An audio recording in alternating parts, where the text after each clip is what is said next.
For years, we've been arguing with our Muslim friends about Muhammad's marriage to a girl too young for a bra. For years, we've been trying to convince them that Allah shouldn't have promoted sex with prepubescent girls in the Quran. For years, we've been telling them that when Muhammad promised his followers an eternity of deflowering virgins in paradise, he was just duping a bunch of gullible degenerates into fighting his battles for him. And what did we get for all our hard work? No gratitude whatsoever. The Dawah guys doubled down defending sex with children. They tripled down. They quadrupled down. Until they were all piled on top of this one topic like the men of Al-Zut were piled on top of Muhammad. They just wouldn't listen. But I eventually realized that the reason they wouldn't listen is the language barrier. I don't mean English versus Arabic. I mean they didn't agree with the words we were using. They didn't agree with how we were using words like rape and pedophilia and molestation and incest and so on. This became a serious obstacle to clear communication and moral progress. Fortunately, the entire time, the solution to this problem was in the Quran. In Surah 3, verse 64, Allah commanded Muhammad to say, "O people of the book, come to common terms as between us and you." Come to common terms. Common terms. That's what was missing from our discussions with our Muslim friends. All we needed to bridge the language divide were some common terms. And now, thanks to our friends on Team Dawah, we finally have the common terms we so desperately needed. As many of you know, in a recent live stream, I began sharing things about my past that no one knew and that no one would have ever heard about had I not shared them. I admitted publicly that when I was 18 years old, out on bond, after attacking my father with a hammer, I had sex with two post-pubescent but underage girls. One was 13 years old and one was 15 years old. It was shameful, immoral, evil. But sometimes something positive can eventually emerge from something tragic. For instance, the death of a loved one might bring together two siblings who had a falling out and haven't spoken to each other for years. The tragedy might make them realize that there are more important things than holding grudges. This could lead to reconciliation. So, if we want to look on the bright side of my open, honest confession of the sins of my youth, I think we'll see that whatever short-term friction my confession may have caused, it also provided the perfect opportunity to come to common terms with our Muslim friends. We've never been able to agree on the meanings of certain words. Until now. What words would our Muslim friends use to describe an 18-year-old man having sex with underage girls? Let's find out, because moving forward, these will be our common terms forever and ever and ever and ever and ever. Daniel Hakikachu, the world's leading defender of child marriage, posted, "David Wood recently admitted to raping two underage girls and forcibly sodomizing them. He hid this from his audience for decades and only revealed it after others threatened to go public." That's strange. No one was going to reveal anything because no one knew about it. Weird how I can hand these guys a confession to attack me with, deliver it to them on a silver platter, and they still have to lie. But let's ignore that and focus on our common terms. I admitted to having sex with two minors. There was nothing forcible about it. But since girls that young can't meaningfully consent to sex with an adult, sex with them, according to Daniel Hakikachu, should be called rape. Strong language, but for the sake of solidarity and progress, I accept Daniel's use of the words rape and forcible. And Daniel has another contribution. Why is Turning Point USA platforming a confessed pedophile to teach courses on faith? Good question. But even better than his question is Daniel's use of the word pedophile. According to Daniel Hakikachu, any adult man who has sex with a girl who's 13 years old or 15 years old or younger is a pedophile. His word choice, not mine. But let's see if Daniel's fellow Muslims agree with these terms. Here's Muhammad Hijab, Christian anti-Islam apologist David Wood's admission of raping 13-year-old Rebecca has been met with silence and justification by the Christian community. Silence and justification? There's been no silence and no justification. This man has broken the law and put Rebecca in serious danger. Religious concepts, including sola fide, do not affect legal responsibility and the rights of others. Is this guy drunk again? If this was a Muslim, we all know what would be said about it. So, Muhammad Hijab agrees that any adult who has sex with a girl 13 years old or younger is guilty of rape. Good to know. Jake Brancatella, aka Jake the Muslim Metaphysician, writes, new video. David Wood admits he raped 2 young girls. So, Jake agrees that 13-year-olds and 15-year-olds should be described as young girls, not as women. And he agrees that any adult who has sex with a young girl is guilty of rape. Paul Williams of Blogging Theology declares, apologist David Wood confesses he raped girls prior to his conversion. Paul here might have been a bit more forgiving if this had been about boys instead of girls, but he agrees that 13-year-old and 15-year-old females should be called girls, not women, and that sex with them is, by definition, rape. Ijaz Ahmed, you should hear the racial slurs he uses against Hispanic people, writes, David Wood admits to being a pedophile and committing 2 acts of statutory rape. Not clickbait. He actually says it. It all makes sense now. Ijaz is technically correct when he says that sex with teenage girls is statutory rape, and that this is what I admitted, but we're going to have to toss out the word statutory, because his fellow Muslims all prefer the much simpler word rape, so we'll stick with rape. Ijaz also agrees that a man who has sex with a 13-year-old girl or a 15-year-old girl, or, obviously, an even younger girl, should and must be called a pedophile. Next, we have the new face of Dawah and a rising star in the Marry Your First Cousins movement, Junior, who says, David Wood, ladies and gentlemen, the most popular Christian apologist, the predator who fabricated the Al-Zut story. We got the story from Muhammad's companion Abdullah ibn Masud, who was watching the entire time, so I'm not sure how we fabricated it for him. The pedophile who insults our beloved prophet. He proudly says, I had sex with 2 girls, 13 and 15. So, Junior agrees that a man who has sex with a 13-year-old girl or a 15-year-old girl, or, obviously, an even younger girl, should and must be labeled a pedophile and a predator. Finally, we have one Dawah who says, David Wood is a disgusting pedo. This is the same guy who has been attacking Islam for decades, yet he himself is guilty of what he accuses Islam of. Not quite. There were no 9-year-old girls or prepubescent girls in my confession.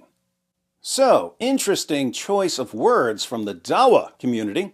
Some of you may be uncomfortable with such strong language, but who are we to question the hikmah of our Muslim friends? We're here to come to common terms. And thanks to some good old-fashioned hard work, we finally have our common terms. According to Team Dawah, any man who has sex with a girl, yes, a girl, not a woman, 15 years old or younger, should be called a pedophile, a pedo, a predator, and a rapist. Since young girls can't meaningfully consent to sex, any sexual activity with them, even if the girls are willing participants, should be called rape and interpreted as forcible. These words are now the official binding common terms between Muslims and Christians. No, my Muslim friends, you can't take them back. Not now, not ever. And as we move forward in our discussions for years to come, everyone will refer back to this video whenever you object to the common terms that we've permanently agreed upon. Of course, using terms like rape and pedophile and predator in the ways we've agreed upon might be new for some people, especially for Muslims. But as any language expert can tell you, when you're learning how to use words, the best approach is practice, practice, practice. So, to get some practice using our common terms, let's look at a few passages about Muhammad's relationship with Aisha. Then, for even more practice, we'll see what the Quran says about sex with prepubescent girls. After that, we'll watch some clips of our friends on Team Dawah to see what they think about sex with young girls. Then we'll take a closer look at how the Quran describes the virgins of paradise, with special attention on how old these virgins are, and we'll consider what this tells us about the men who spend eternity deflowering them. And finally, we'll discuss what Allah and Jibreel did to impregnate Mary, the mother of Jesus, in the Quran, and how Allah and Jibreel should be described based on what they did to Mary. Sound fun? Trust me, it will be. First up, Muhammad's marriage to Aisha, who was either 6 or 7 when Muhammad married her. The sources disagree on whether she was 6 or 7, and 9 when Muhammad had sex with her. There's no disagreement in the sources on this. Sahih al-Bukhari, 51-58. Narrated Urwa, the Prophet wrote the marriage contract with Aisha while she was 6 years old and consummated his marriage with her while she was 9 years old, and she remained with him for 9 years, i.e. till his death. I wonder what she brought with her when she was taken to Muhammad's house for the consummation. Maybe we'll find the answer in Sahih Muslim 3481. It was narrated from Aisha that the Prophet married her when she was 7 years old, and she was taken to him as a bride when she was 9 years old, and she took her dolls with her. He died when she was 18 years old. She took her dolls with her. That's strange. Dolls are considered images in Islam, and images are forbidden. Now I'm wondering why Aisha was allowed to play with dolls. Sahih al-Bukhari, 6130. Narrated Aisha, I used to play with the dolls in the presence of the Prophet, and my girlfriends also used to play with me. When Allah's messenger used to enter my dwelling place, they used to hide themselves, but the Prophet would call them to join and play with me. The playing with the dolls and similar images is forbidden, but it was allowed for Aisha at that time as she was a little girl not yet reached the age of puberty. Now I get it. Playing with dolls is forbidden in Islam, but the rule only applies once a girl reaches puberty. And Aisha hadn't reached puberty. There are dozens and dozens of passages about the age of Aisha in Islam's most trusted sources, but we'll read one more. Sahih al-Bukhari, 5133. Notice the chapter heading.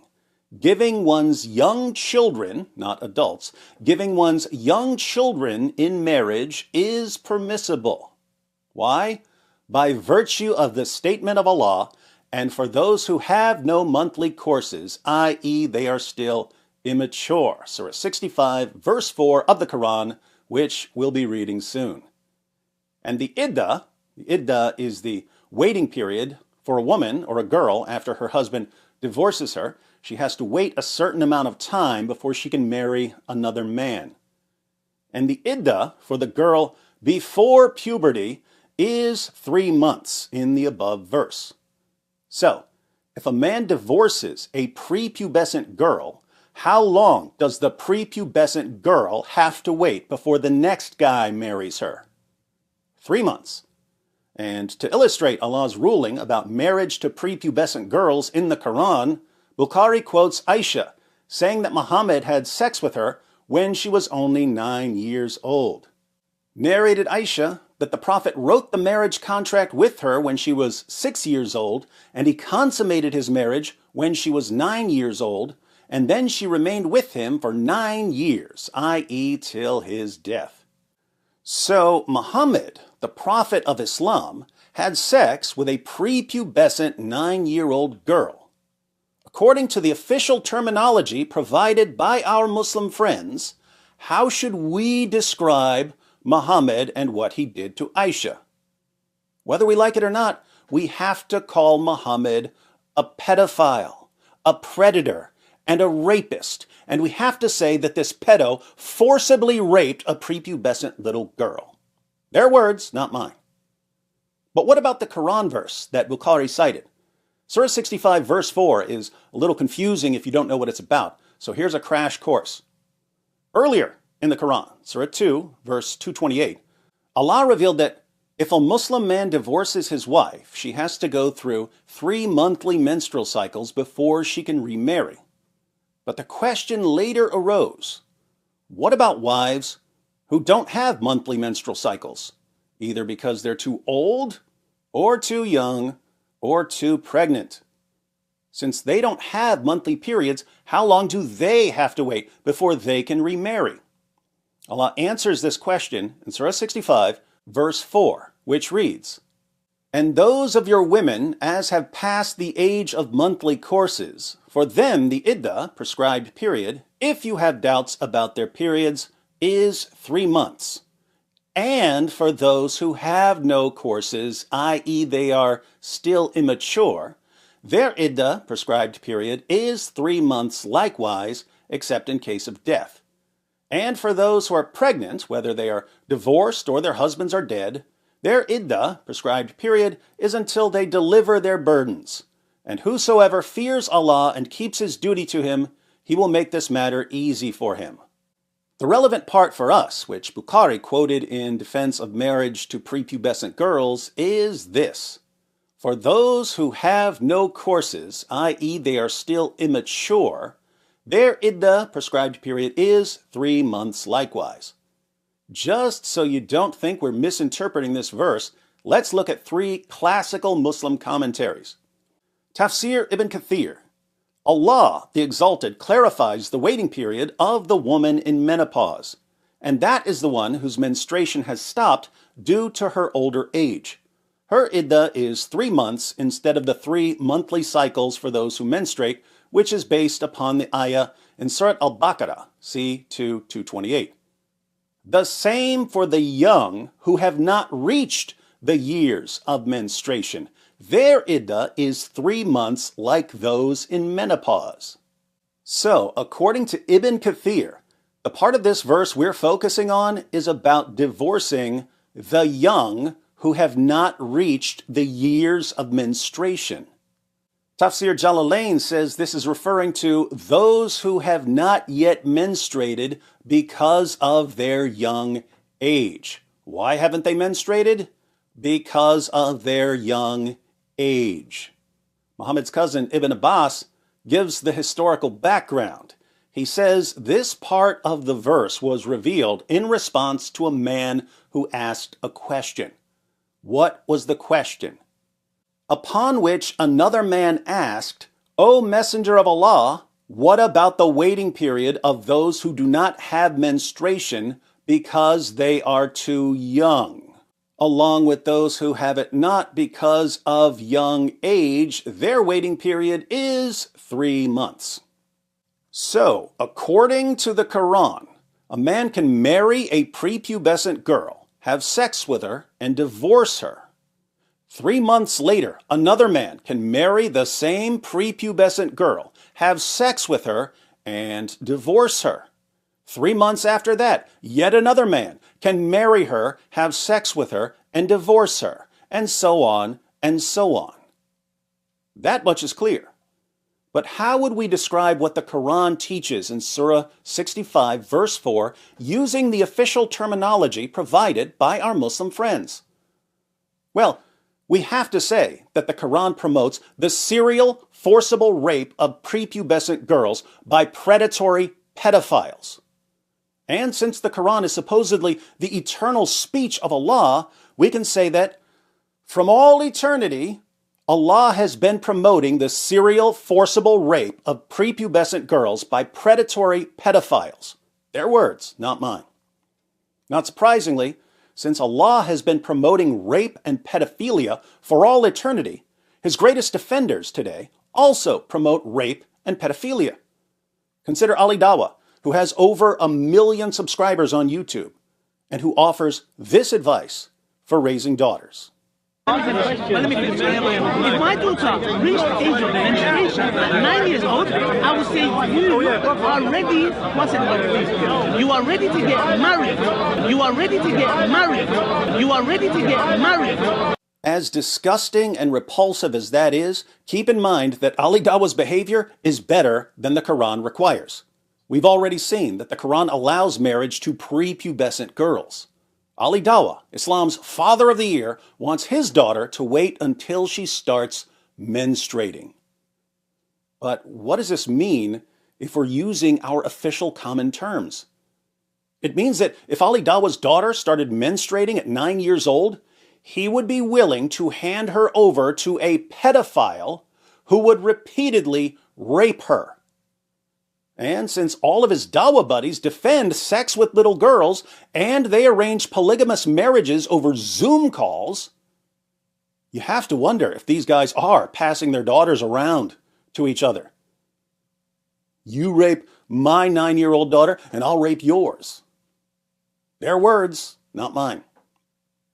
According to Ali Dawa's BFF, Muhammad Hijab, the Quran allows grown men to have sex with 5-year-old girls. If you look just at the Quran, you will get the indication that you can have sexual intercourse with a 5-year-old. To be clear, Hijab believes that if you go outside the Quran, you can conclude that you should try to avoid harming girls, and so you might want to wait a bit longer to be safe. But he's clear that there's no escaping the fact that the Quran allows sex with prepubescent girls. If you just read the Quran, it is halal, it would be halal to have sexual intercourse with a 5-year-old. Chapter 65, verse 4. Allah subhanahu wa ta'ala tells us who you can divorce and who you cannot divorce. And then he says, وَاللَّائِ لَمْ يَحِدْنَ. وَاللَّائِ لَمْ يَحِدْنَ. And the ones who had never been pubescent before. The reason why we don't have sexual intercourse with 5-year-olds and 6-year-olds and 7-year-olds or whatever is not because of puberty. It's not because of puberty, because that verse in the Quran actually says lam yahid. They never had puberty before. You can't go around that. Doesn't say anywhere in the Quran that the woman has to be pubescent. Get me one verse in the Quran which says the woman has to be pubescent. No. One verse. According to Daniel Hakikachu, a man can have sex with a 5-year-old, a 4-year-old, or possibly even an 11-month-old baby if the parents are sick enough to give permission. But could a man have a marriage to a 5-year-old consummated if she started precocious puberty? If she starts showing signs of physical maturity, then yes, that's permissible, as I stated. That's what about the age principle. 4? If there are signs 3. of... So this is something that becomes biologically impossible because precocious I have a puberty, study there are that shows no... it goes as early as 11 months. And this is just standard in the Dawa community. They defend sex with little girls. But these are the same guys who call sex with a 13-year-old or a 15-year-old rape and pedophilia. This means that even if they don't partake themselves, they are knowingly defending and promoting rape and pedophilia. They are rape apologists and pedophilia apologists. Their words, not mine. But it gets worse, because Allah hasn't just been promoting rape and pedophilia from eternity past, He also guarantees a future eternity of rape and pedophilia. I'm sure you've heard of the houris Muslims will be given in paradise. These are the virgins Muslim men will spend eternity deflowering. Ibn Kathir quotes Muhammad on this. The Messenger of Allah said, "In paradise, the believer will be given such and such strength for women." Anas said, "I asked, O Allah's Messenger, will one be able to do that?" He said, "He will be given the strength of 100 men." Someone else asked, "O Allah's Messenger, will we have sexual intercourse with our wives in paradise?"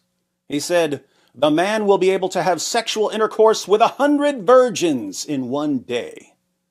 If you're wondering how Allah's not going to run out of virgins, keep in mind He's the best of planners.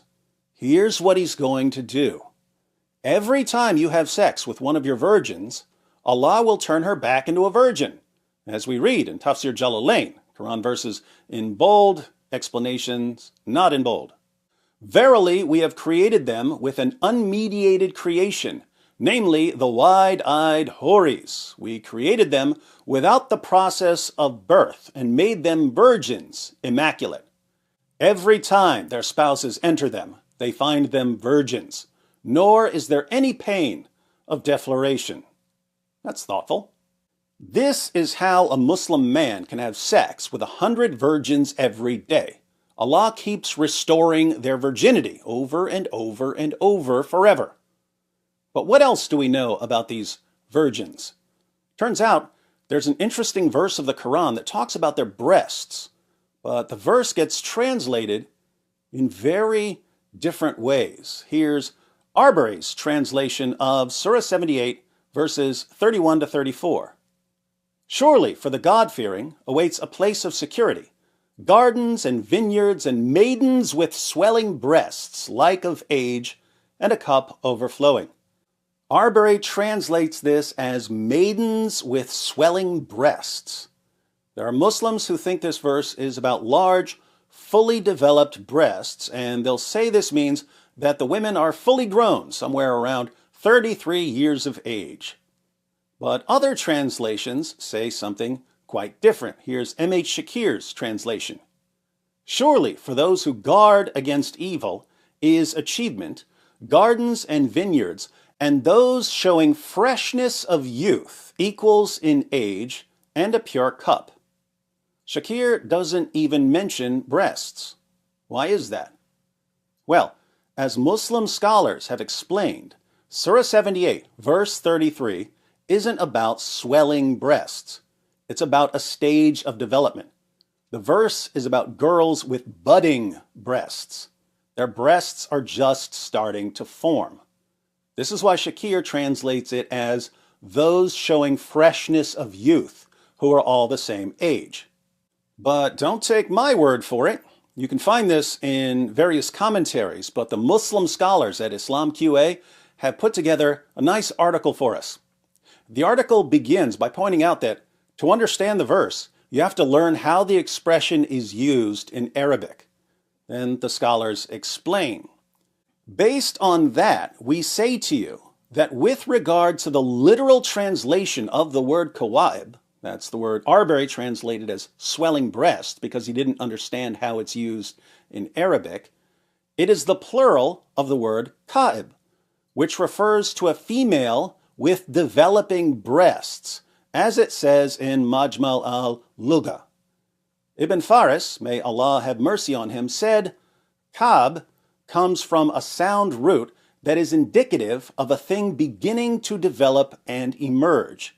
From the same root comes the word kab, which refers to the ankle, which is the bone on the two sides of the lower leg where it meets the foot. And the word Kaaba, which refers to the house of Allah, may he be exalted, it is so called because of its prominence and its square shape. A woman is described as kaib when her breasts begin to develop. And here are some sources.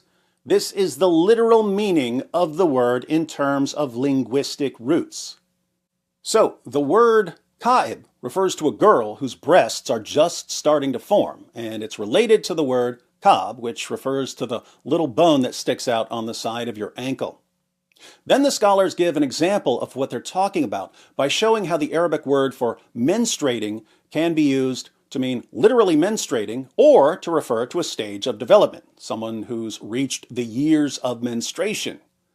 And they continue. We may say something similar about describing a woman as kaib in Arabic. It is not intended as an erotic physical description of any part of the woman's body, as much as it is intended as a description of the girl in terms of the emergence of the signs of femininity in her, as an indication of her young age and youthfulness so that men would be attracted to her. At this age, the signs of femininity begin to appear in the girl. The point of using this word is not to describe the size of the breasts or to note their form or shape. Rather, the purpose is to highlight the woman's youthfulness. Ibn al-Jawzi, may Allah have mercy on him, said, "The woman is a tifla, little girl, when she is small, walida, when she begins to walk, then a ka'ib, when her breasts begin to appear, then a nahid, when they increase in size, then a masr, when she reaches the age of puberty, then khawd, when she reaches the age of a young woman." Did you catch that? She's a ka'ib when her breasts begin to appear, and that's 2 stages before she reaches the age of puberty. Here they consider menstruation as the beginning of puberty. Why is this significant? Well, according to their system, a ka'ib is a prepubescent girl.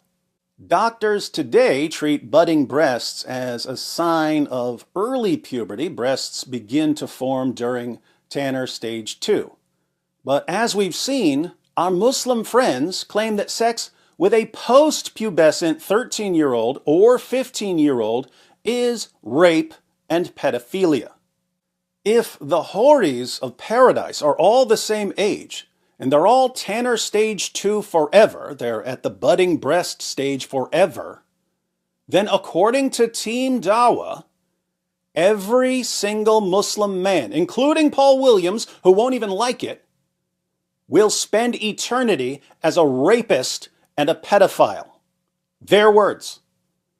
According to the common terms they came up with, they will be repeatedly raping young girls forever. And Allah will make sure that their victims are always virgins. This makes Allah the God of literally infinite rape and pedophilia, and Islam the religion of endless rape and pedophilia. Allah has been promoting rape and pedophilia from eternity past, and his followers will be rapists and pedophiles forever. Their words. But we're not done, because we haven't talked about Jibreel, their perverted knockoff of the angel Gabriel. Daniel Hakikachu posted, "David, that's me, was inspired by the example of the Christian Jesus, who incestuously raped his own mother when she was only 12 in order to beget himself. This is insanely stupid for several reasons. One, why is he saying I was inspired by Jesus when I was an atheist? Two, Mary wasn't 12 according to the Bible.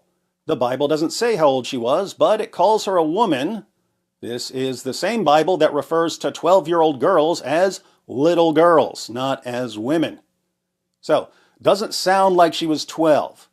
The Dawa guys try to go outside the Bible to later apocryphal sources like the Proto-Evangelium of James to try to show that Mary was 12 years old, but they can't even get that right.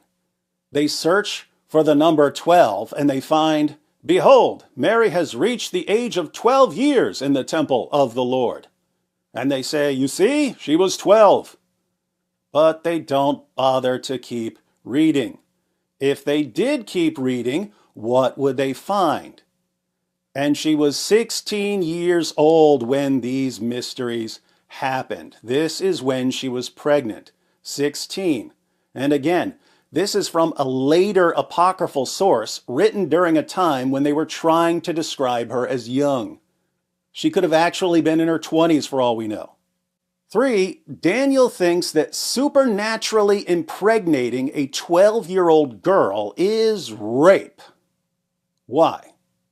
Because even though Mary consented to the incarnation in the Bible, Daniel and the rest of Team Dawa have agreed that a 12-year-old is too young to consent. But again, we don't believe she was 12. Muslims believe she was 12, and they also believe that she was supernaturally impregnated. So their Mary was too young to consent.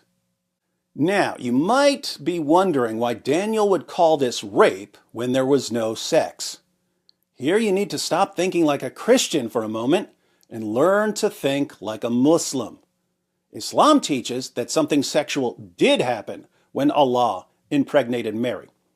In Surah 66, verse 12 of the Quran, Allah is giving an example of a pious woman, and he says, "And Mary, daughter of Imran, who guarded her private parts, and we breathed therein of our spirit, and she verified the words of her Lord and his books, and was of the devout. Lots of translations and commentaries try to cover up what this says. She guarded her private parts. In Arabic, it says she guarded her farj, her vagina. So private parts is a good translation.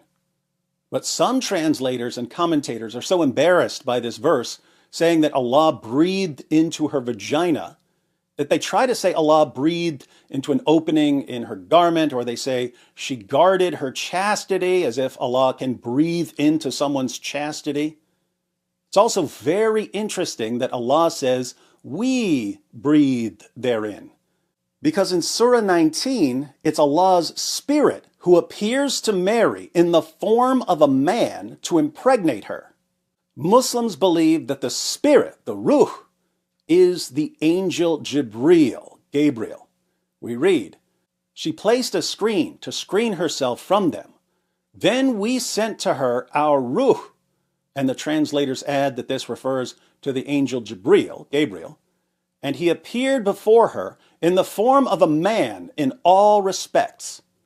So Mary saw a man walking up to her. She said, verily, I seek refuge with the most beneficent, Allah, from you, if you do fear Allah. She seeks refuge with Allah from this man because she thinks he might be there to rape her. The passage continues with the Annunciation and the virgin birth. So, Muslims believe that it's Jibreel who shows up to impregnate Mary, as we see in the commentary of Ibn Kathir. And we breathed into it, her private part, through our Ruh, meaning through the angel Jibreel. Allah sent the angel Jibreel to Maryam, and he came to her in the shape of a man in every respect. Allah commanded him to blow into a gap of her garment, he's trying to water this down, and that breath went into her womb through her private part. This is how Isa, their version of Jesus, was conceived. Why does Allah need Jibreel to blow into Mary's vagina? Well, Islam teaches what's called the two semens theory. The two semens theory was the theory that men have semen and women have semen, and when the two semens mix during sex, you get a baby. This is different from the 30 semens theory, where the 30 semens of the men of Al-Zut mixed during sex and gave Muhammad the strength of 30 men. But according to Islam's two semens theory, man's semen comes from his backbone. Since Allah wanted Jesus to be born of a virgin for some reason, he created Mary with both semens. She had the male semen in her backbone and the female semen in her womb. Jibreel had to blow into her vagina to get her sexually aroused so that her backbone would ejaculate the male semen into her womb just like a man. I kid you not, here's the commentary of Qurtubi. Allah gave Maryam both fluids, some in her womb and some in her spine. Jibreel breathed into her to stimulate her desire, because as long as a woman does not have her desire ignited, she does not become pregnant. When that happened by Jibreel's breath, the fluid in her spine descended into her womb, and the two fluids mixed, and the fetus was attached. That is why Allah then says, when he decides on something, meaning when he wants to create something. So, Jibreel shows up in the form of a man. Mary thinks he's there to rape her, so she seeks refuge with Allah. But Allah has Jibreel blow into her vagina to get her aroused, so that the two semens inside her would come together, forming Jesus. But remember, Allah says, and Mary, daughter of Imran, who guarded her private parts, and we breathed therein of our spirit. Allah says he was blowing into her vagina too. Muslims like Daniel think that since they believe this sick nonsense, we also believe it. And so they say, we believe that Jesus raped Mary. Muslims, not what we believe, but it is what your religion teaches. So, how should we describe the Islamic view using our common terms? Well, since Muslims believe that Mary was 12 years old, and since they've agreed that a 12-year-old is too young to consent, and since Islam teaches that this encounter was sexual, Allah and Jibreel blew into Mary's vagina to get her sexually aroused, we have no choice but to conclude that Allah and Jibreel are pedophiles who gang-raped the 12-year-old Virgin Mary. I don't decide which words we use. I just use them as directed by our Muslim friends. Putting all of this together, what is Islam? We have Allah, who's a gang rapist and a pedophile, and who's been promoting rape and pedophilia from all eternity. Their words, not mine. Allah has an eternal rape manual for pedophiles, the Quran. Their words, not mine. Allah gives this rape manual for pedophiles to Jibreel, who's also a gang rapist and a pedophile. Their words, not mine. Jibreel delivers this rape manual for pedophiles to Muhammad, who, conveniently, is a rapist and a pedophile. Their words, not mine. And Muhammad delivers this rape manual for pedophiles to his followers, who will spend eternity as rapists and pedophiles. Their words, not mine. What is this religion? And what have I said that doesn't follow directly from Muslim sources and from the common terms we've agreed to use? To all you Muslim men who are watching, do you really believe that this is from God? Do you really believe that the creator of the universe wants to turn all of you into everlasting pedophiles? Do you really believe that your eternity is going to be wake up, rape, rape, rape, rape, rape, rape, rape, go to sleep, wake up the next day, rape, rape, rape, rape, rape, rape, rape, go to sleep, and so on forever? You seriously think this is from God and not from someone else? Are you kidding me? How are you not leaving Islam? And what does it say about you as a human being if you know this now and you continue to believe it and support it? To all you Muslim women who are watching, according to Islam, if you make it to paradise, and that's a big if, considering what Muhammad said about women, if you make it to paradise, you'll be the wives of your earthly husbands forever. But as we've seen, your husbands are going to spend eternity as rapists and pedophiles. Are you okay with that? Will you enjoy paradise as a faithful wife to your husband, knowing that he's raping 100 virgins a day? Do you really believe that this is what the creator of the universe came up with for you? Do you really think that your reward for eternity will be sitting around while your pedophile husband rapes young girls? Seriously? Is this what you want for your children? Do you want your sons to spend eternity as rapists and pedophiles? Do you want your daughters to be the faithful wives of men who spend eternity as rapists and pedophiles? How are you not leaving Islam? And what does it say about you as a human being if you know this now and you continue to believe it and support it and teach it to your kids? Now for you non-Muslims.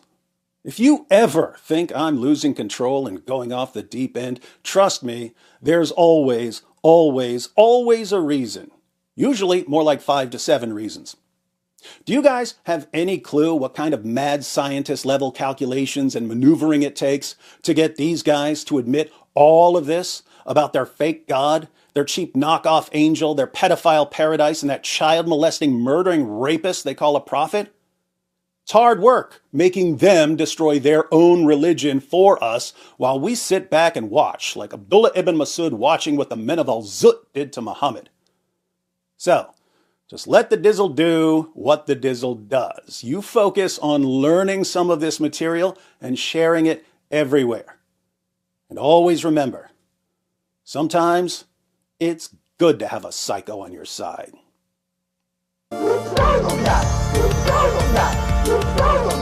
It just backfired on me.